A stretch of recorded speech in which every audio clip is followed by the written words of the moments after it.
And in the Department of Really, Really Bad Timing and Off-the-Chart Insensitivity, the powers that be are giving a mentally ill cop killer a conditional discharge because, hey folks, what could possibly go wrong?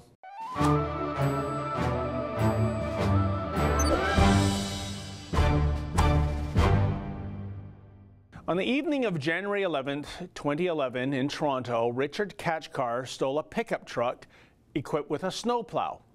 It was far more than a mere joyride. Kachkar ended up running over Toronto Police Sergeant Ryan Russell, who was trying to prevent Kachkar from doing harm to others. Sergeant Russell paid for his heroism with his life. In 2013, a jury decided Kachkar was in a psychotic state when he stole that truck and killed Sergeant Russell. As such, Kachkar was found not criminally responsible and was sent to live at the Ontario Shores Centre for Mental Health Services. Well, at least the public will remain safe from any other Kachkar outbursts as long as he's confined at Ontario Shores, right? Wrong, because it was just decided by our oh-so-sensitive justice system that it is high time to release Kachkar back into general society. Oh, sure, it's a conditional release. Kachkar is barred from consuming alcohol and he can't carry weapons or use non-medical drugs. And I'm sure someone who suffers from psychotic outbursts will obey those conditions right down to the letter of the law. But although I hate to be a killjoy here, isn't there something a teeny tiny bit wrong with this picture? Because just a few days prior to Kachkar receiving his conditional discharge, Toronto experienced yet another bout of terror, namely Faisal Hussein murdered 10-year-old Juliana Kosas and 18-year-old Reese Fallon. He also injured 13 others. Par for the course, given that Mr. Hussein is a Muslim, we must be culturally sensitive when looking for motives and linking such people to any acts of terrorism. And so it was that we were all told, in a very polished statement written by God knows who, that the 29-year-old Hussein struggled with mental illness for many years. And oh, how the Monday morning quarterbacks fretted. If only we could have somehow intervened early in Hussein's life. If only we could have arranged to give this young man with the million-dollar smile, as the CBC likes to describe him, the treatment he so desperately needed, then maybe this horrific incident on the Danforth could have been prevented, that Juliana and Reese would still be alive, that 13 fewer hospital beds would be occupied. Yeah, could have, would have, should have. But hang on just a second here. For one needn't speculate about the sort of things Richard Kachkar is capable of. We know he can descend into a psychotic state, and he did so 7 years ago with deadly consequences. Just ask the widow of Sergeant Russell, as well as his young son Nolan, who now has no father.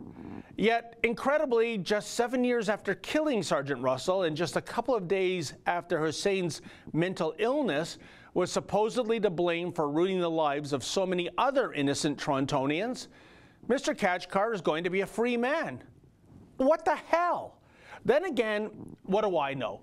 The Ontario Review Board believes Kachkar is at a low risk to act out violently. And what guarantee do we have of this fervent belief becoming full-fledged reality? Well, sorry suckers, read the fine print. There is no guarantee. Just feel good wishful thinking that Kachkar won't go off his meds and off the rails anytime soon. Indeed, a Toronto Star story quotes Karen DeFreitas, the medical director of forensic psychiatry at Ontario Shores, who stated the following, quote, "There's no such thing as perfect security, but people can be assured that the person has been thoroughly assessed and vetted," end quote. Feeling better, folks?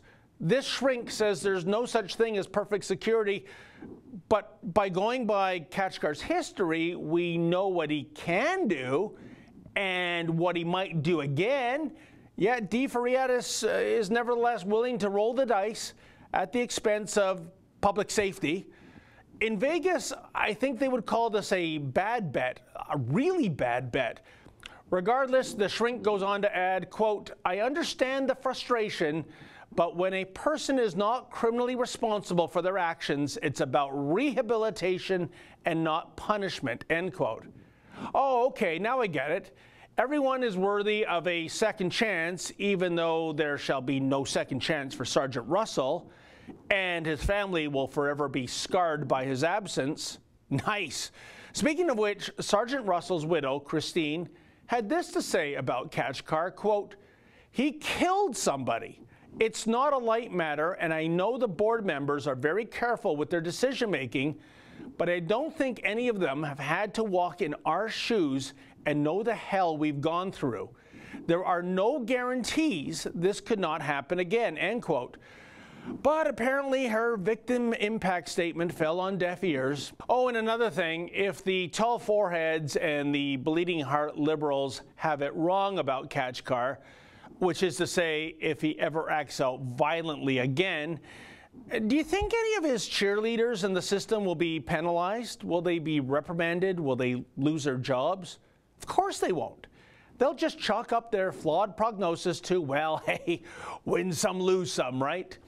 In the final analysis, if the driving force behind mass shooters these days is indeed mental illness, as opposed to adhering to some sort of toxic ideology, as we are increasingly being told by those in charge, how can we ever truly hope to protect ourselves from such insanity, given that even when we catch and confine individuals carrying out such mayhem and murder, the justice system embraces a catch and release philosophy in which a get-out-of-jail-free card is always available, all in the name of second chance sensitivity.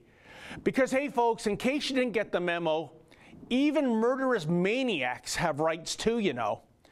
For the Rebel.media, I'm David the Menzoid Menzies. Hey folks, the Rebel has a new app. Please download that app and take the Rebel with you wherever you go.